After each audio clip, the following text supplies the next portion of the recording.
ನಮಸ್ಕಾರ ಸ್ನೇಹಿತರೆ, ಇವತ್ತಿನ ವಿಡಿಯೋದಲ್ಲಿ ಮೇಷರಾಶಿಯವರ ಬಗ್ಗೆ ಸಂಪೂರ್ಣ ಪಾಸಿಟಿವ್ ಮಾಹಿತಿ ತಿಳಿದುಕೊಳ್ಳೋಣ. ಮೇಷರಾಶಿಯವರು ಯಾರು ಅಂದರೆ, ಮೇಷರಾಶಿಯವರು ತುಂಬ ಒಳ್ಳೆಯ ಮನಸ್ಸಿನವರು. ಇವರು ಮುಟ್ಟಿದ ಕೆಲಸದಲ್ಲಿ ಬಹುತೇಕ ಒಳ್ಳೆಯದೇ ಆಗುತ್ತೆ.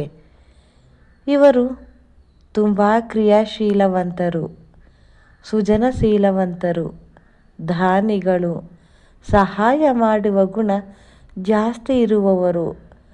ಜೀವನದಲ್ಲಿ ಎಷ್ಟೇ ಕಷ್ಟ ಬಂದರೂ ಹೋರಾಡಿ ಮುಂದೆ ಹೋಗೋ ಶಕ್ತಿ ಇವರಿಗೆ ದೇವರು ಕೊಟ್ಟಿರ್ತಾನೆ. ಮೇಷರಾಶಿಯ ಅಧಿಪತಿ ಮಂಗಳ ಅಂದರೆ ಕುಜ. ಮೇಷರಾಶಿಗೆ ಮಂಗಳ ಗ್ರಹ ಅಧಿಪತಿ. ಅದಕ್ಕೆ ಮೇಷರಾಶಿಯವರು ಸಾಮಾನ್ಯವಾಗಿ ತುಂಬ ಧೈರ್ಯವಂತರು, ಲೀಡರ್ಶಿಪ್ ಗುಣ ಹೊಂದಿರುತ್ತಾರೆ. ಭಯ ಅನ್ನೋದೇ ಕಡಿಮೆ, ಸತ್ಯದ ಕಡೆ ನಿಲ್ಲೋ ಮನಸ್ಸು ಇರುತ್ತೆ. ಒಮ್ಮೆ ನಿರ್ಧಾರ ಮಾಡಿದರೆ ಅದನ್ನು ಸಾಧಿಸಲು ಮಾಡದೆ ಬಿಡುವರು ಅಲ್ಲ ಮೇಷರಾಶಿಯವರ ಸ್ವಭಾವ. ಮೇಷರಾಶಿಯವರು ನೇರ ಮಾತು ಆಡುವವರು, ನಂಬಿದರೆ ಪ್ರಾಣ ಕೊಡುವವರು, ಸ್ವಾಭಿಮಾನ ಜಾಸ್ತಿ. ಮನಸ್ಸು ಮಾತ್ರ ತುಂಬ ಸಾಫ್ಟ್, ಕೋಪ ಸ್ವಲ್ಪ ಜಾಸ್ತಿ ಇರಬಹುದು, ಆದರೆ ಒಳಗೆ ಮನಸ್ಸು ಚಿನ್ನದಂತಿರುತ್ತೆ. ಉದ್ಯೋಗ ಮತ್ತು ಕೆಲಸ. ಮೇಷರಾಶಿಯವರು ಈ ಕ್ಷೇತ್ರಗಳಲ್ಲಿ ಚೆನ್ನಾಗಿ ಬೆಳೆಯುತ್ತಾರೆ.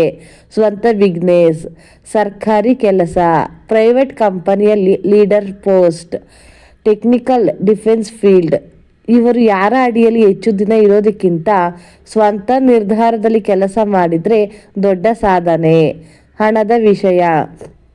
ಮೇಷರಾಶಿಯವರ ಕೈಯಲ್ಲಿ ಧನರೇಖೆ ಖಂಡಿತ ಇದೆ, ಆದರೆ ಹಣ ಬರೋದು ಸ್ವಲ್ಪ ನಿಧಾನ. ಆದರೆ ಒಮ್ಮೆ ಬಂದರೆ ಸ್ಟೇಬಲ್ ಆಗಿ ನಿಲ್ಲುತ್ತೆ. ಶಾರ್ಟ್ಕಟ್ ಇಲ್ಲ, ಹಾರ್ಡ್ ವರ್ಕ್ ಮೂಲಕ ದೊಡ್ಡ ಹಣ ಬರುತ್ತೆ. ಪ್ರೀತಿ ಮತ್ತು ದಾಂಪತ್ಯ ಜೀವನ. ಮೇಷರಾಶಿಯವರು ಪ್ರೀತಿಯಲ್ಲಿ ತುಂಬ ನಿಷ್ಠಾವಂತರು, ತಮ್ಮ ಸಂಗಾತಿಗೆ ಸಂಪೂರ್ಣ ಬೆಂಬಲ ನೀಡುವವರು, ಫ್ಯಾಮಿಲಿ ಲೈಫ್ಗೆ ತುಂಬ ಮಹತ್ವ ಕೊಡುವವರು, ಸ್ವಲ್ಪ ಈಗೋ ಇದ್ದರೂ ಪ್ರೀತಿಯಲ್ಲಿ ಸಾಕಷ್ಟು ಕೇರ್ ಮಾಡುವವರು. ಮಕ್ಕಳ ಭವಿಷ್ಯ. ಮೇಷರಾಶಿಯವರ ಮಕ್ಕಳು ಬುದ್ಧಿವಂತರು, ಓದು ಅಥವಾ ಕ್ರೀಡೆಯಲ್ಲಿ ಮುಂದೆ ಹೋಗುವವರು, ತಂದೆ ತಾಯಿಗೆ ಹೆಸರು ತರುವವರು. ಮಕ್ಕಳಿಂದ ಸಂತೋಷ ಮತ್ತು ಗೌರವ ಸಿಗುತ್ತೆ. ಈಗ ಸ್ವಲ್ಪ ಹುಷಾರಿರಬೇಕು. ಇದು ನೆಗೆಟಿವ್ ಅಲ್ಲ ಸ್ನೇಹಿತರೆ, ಕೇವಲ ಜಾಗ್ರತೆ.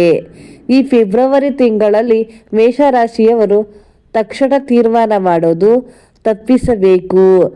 ಮಾತಿನಲ್ಲಿ ಸ್ವಲ್ಪ ಸಮಯ ಇರಲಿ. ಹಣದ ವಿಷಯದಲ್ಲಿ ಯೋಚಿಸಿ ಹೆಜ್ಜೆ ಹಾಕಬೇಕು.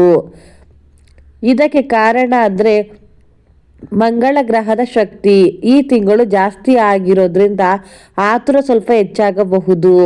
ಶಾಂತವಾಗಿ ಮಾಡಿದರೆ ಫಲ ಇನ್ನೂ ಉತ್ತಮವಾಗಿರುತ್ತೆ.